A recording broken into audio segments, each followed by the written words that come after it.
Welcome, ladies and gentlemen. This is J&A Talk with your host, Jurassic John and Anne, and today we're going to be talking about two very famous progressive politicians. Who might those be, Anne? So, today we're going to be talking about Mrs. Tulsi Gabbard and Mrs. Elizabeth Warren. If you are into progressive politics, you'll know these two as some very divisive ladies who, depending on which audience you're asking, are either giant snakes in the grass or the most progressive people to ever exist. So we're just going to discuss their policies and their voting record and see where they actually stand. We're going to give you the facts and give you our opinions on it in the end. Yep, and we'll start with their foreign policy record.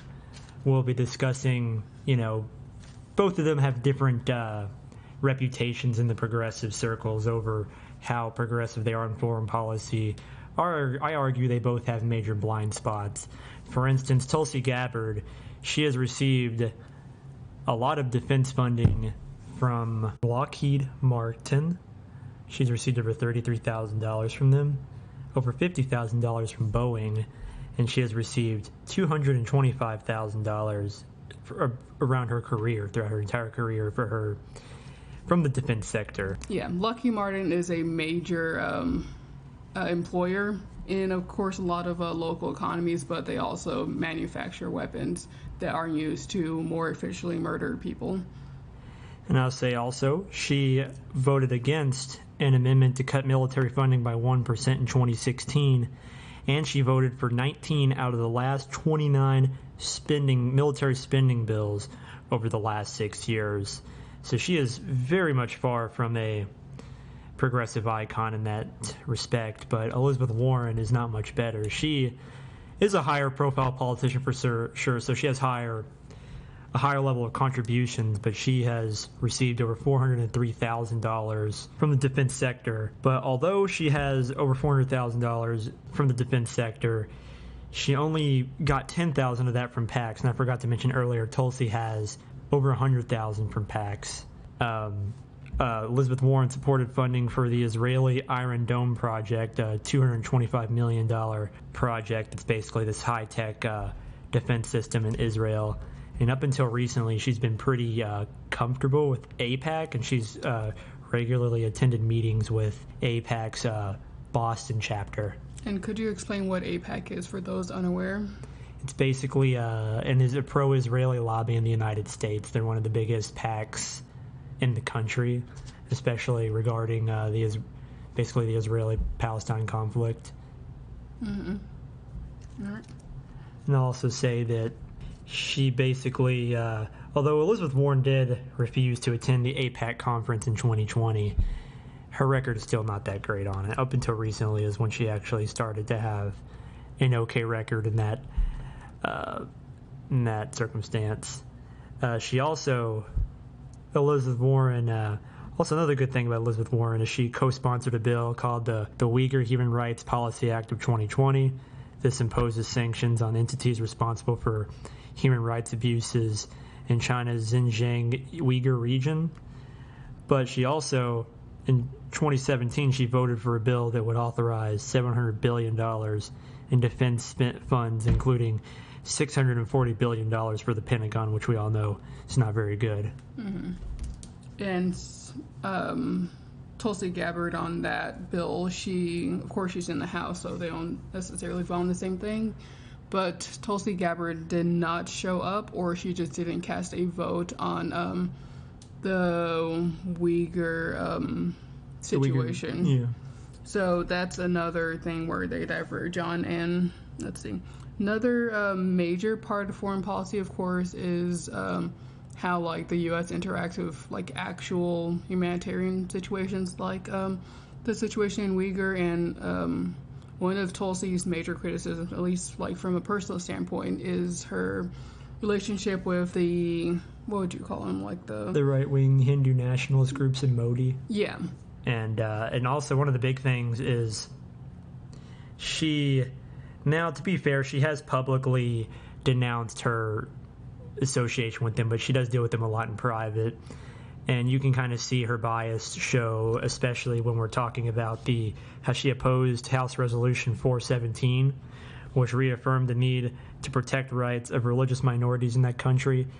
And it also would have had us basically check in on if the country or if the groups are committing human rights violations, but she basically opposed it outright, and she's pretty much been a fence sitter on most issues and tacitly supporting them on others. But Tulsi does have quite a few good things. In fact, she has a better foreign policy voting record than a lot of the Democrats, especially Republicans.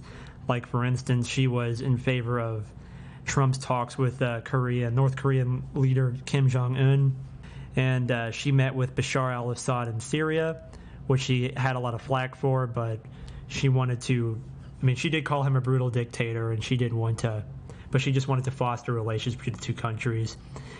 And she called for, she voted to end U.S.-led assistance to Saudi-led forces in Yemen, and they both her and Warren called for an end to the genocide in Yemen, and they've been pretty good on that issue.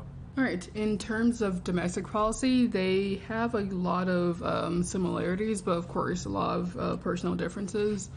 One of Liz Warren's biggest accomplishments in her political life, of course, is the CFPB, the Consumer Financial Protection Bureau, which has led to a great transfer of wealth back to a lot of Americans that were scammed by corporations and other businesses, for the past over a decade, I would imagine. I don't think Tulsi has voted against anything in that regard, but another domestic policy they have a lot in common is they both, for the most part, support a $15 minimum wage increase. Tulsi takes a little bit further, and she has come out in support, as far as we know, for UBI, which is Universal Basic Income, which is something that Andrew Yang was very popular for during the 2020 Dem primary last year. Yeah, and she also, Tulsi co-sponsored the Minimum Wage Fairness Act, which adds extra $3 for tipped employees, and it promised to up the minimum wage at first starting first after 6 months, and then every 3 years from then on out. Although it was pretty weak legislation, it was a fairly important, influential piece of legislation, and she's just been very good on a lot of economic issues. I think both of them are. Where they are a little bit weaker on is their support for Medicare for All. I think both of them have kind of waffled on it, even though they're both considered pretty strong proponents of it in the past. Like, for instance, Tulsi Gabbard, she did co-sponsor the Medicare for All Act of 2019, but she calls it Medicare Choice, and she started to call it that more and stopped saying she supported Medicare for All. And she talked about the need to keep the union plan, for people to have the option to keep their private plan, and she basically supported, at least in her rhetoric and the way she talked, what seemed to be a public option. And Elizabeth Warren, she does support an eventual Medicare for All. She has stated that, but she stated that if she became president, she'd support a public option at first, try to get something of a public option passed within the first 100 days. But she would not really push for, abolishing certain private insurances and stuff until 3 years into her term, which would have basically been almost the end of her term, basically. Yeah, let's talk about a few more of their donors. In terms of their donors, besides the military contractors, both of them have received a pretty hefty sum from the defense contractor. They both have received a pretty good amount of money from other companies too, though. Like, for instance, Tulsi has received over $37,000 from Apple and $36,000 from Google.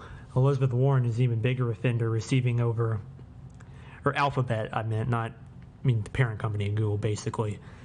But Warren, she is a way bigger offender.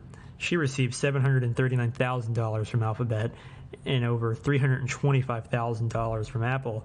Not only that, $261,000 from Amazon, $204,000 from AT&T, and $186,000 from Walt Disney. And of course, the reason why these numbers are demerit on their record is because companies don't just give money the same way that people give money. Of course, if I've donated $20 to Bernie or Warren or Gabbard or whoever else, I'm doing it as a person who doesn't have much influence beyond my small group of friends and family.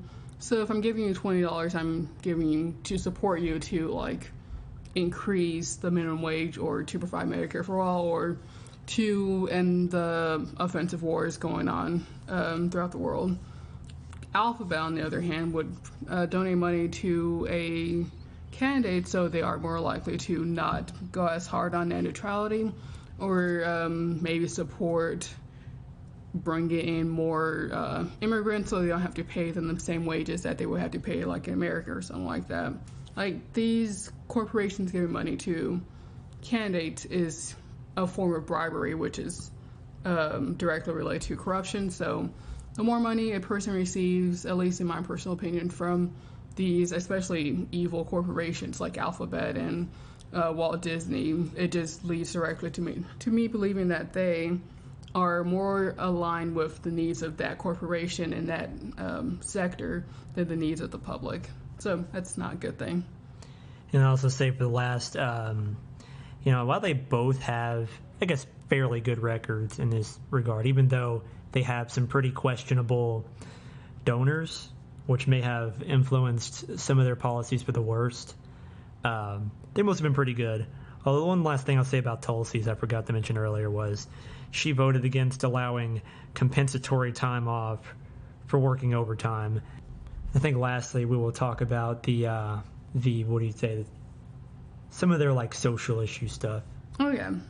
So in terms of social issues, they are a lot closer than like most other categories that we've mentioned.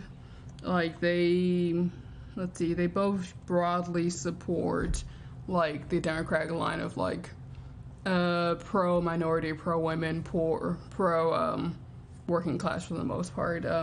Tulsi, of course, had a lot of negative press during her primary season because she did start off her political career as someone who was like anti-gay or at least pro-traditional marriage or like traditional unions and stuff like that, which of course isn't along the Democratic lines, at least in their modern iteration of the party. So she definitely has made up ground for that. She's by and large hasn't proposed anything or supported any legislation that would weaken the protections of the protections that gay, lesbian, and etc. Americans have for their marriages and their relationships and stuff like that.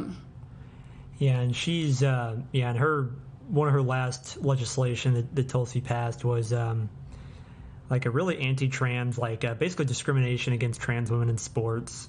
It's a really bizarre thing to focus your last bit of political capital on before you lose that position in Congress. It's just really bizarre. Like Tulsi, I think for the most part, like she is much more pro-LGBT than she was. I mean, she was against Trump's transgender military ban and stuff like that. And like generally she's both pretty good on the issues, but every once in a while she's thrown like a wild card. She throws us a wild card that makes us just literally just shit our pants. Like what are we supposed to do with this? And that's one of them. Like I know she has a lot of really good policies, but for me, like transphobia is just, even though she's not as bad as some of the others, is just unacceptable in my book. I will say not that Tulsi is a raging transphobe, but it's certainly a really weird legislation to push for, especially in your last stretch of being a legislator, at least for the time being. Yeah, it should definitely not be something that's high on the priority list for a Democratic senator, especially someone who's in Congresswoman. Democratic congressperson, especially someone who's in their last stretch of their tenure. Yeah. And I guess we'll end off with now that we've said all these, we've put a few thoughts out there for what we think of each candidate.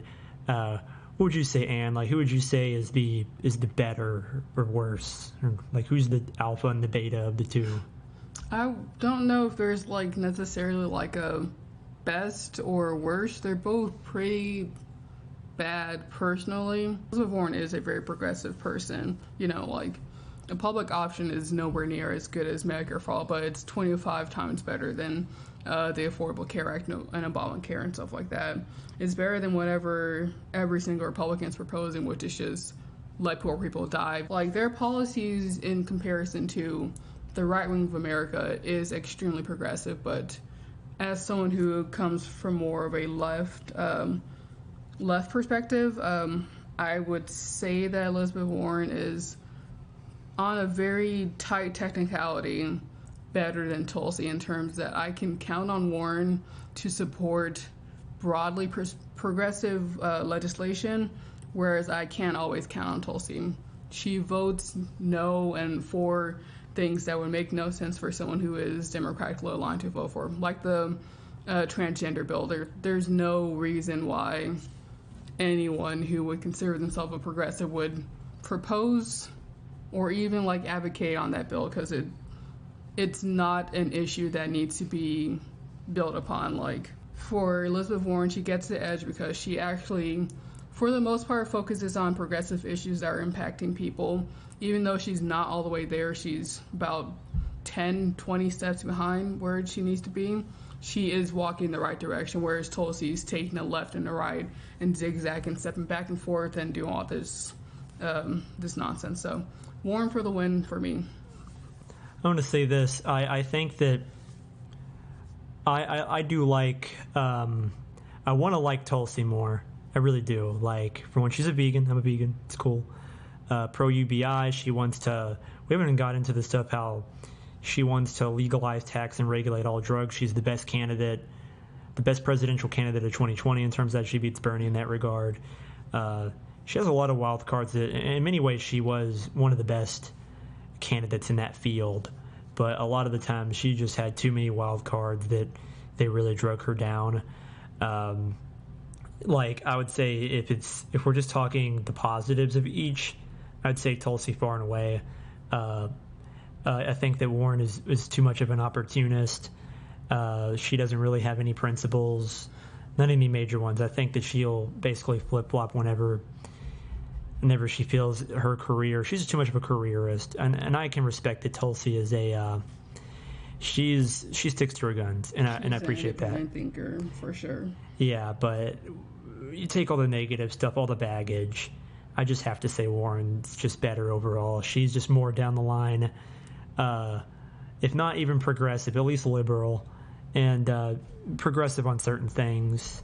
And I just think, I'm just going to give it to Warren now. I'll say they're both a lot better than a Joe Manchin or some of the worst of Democrats, and definitely better than any Republican. They are on the upper echelons of American politicians, but that doesn't mean they both have a lot of problems. But I'm going to give it the slight edge to Warren. Yep. As much as it pains me to say this, Warren is, she is the better progressive, at least on the majority of the things I care about. But, that's about all we have for today. Do you have anything to add, John, or you good? No, I'm good. Yeah, any last words? No, not really. But yeah, Warren's better, unfortunately. So let us know if you have any disagreeing thoughts. Are you a Warren cell or your Tulsi cell? Let us know, and have a great rest of your day. Good night. Have a great day. Bye-bye.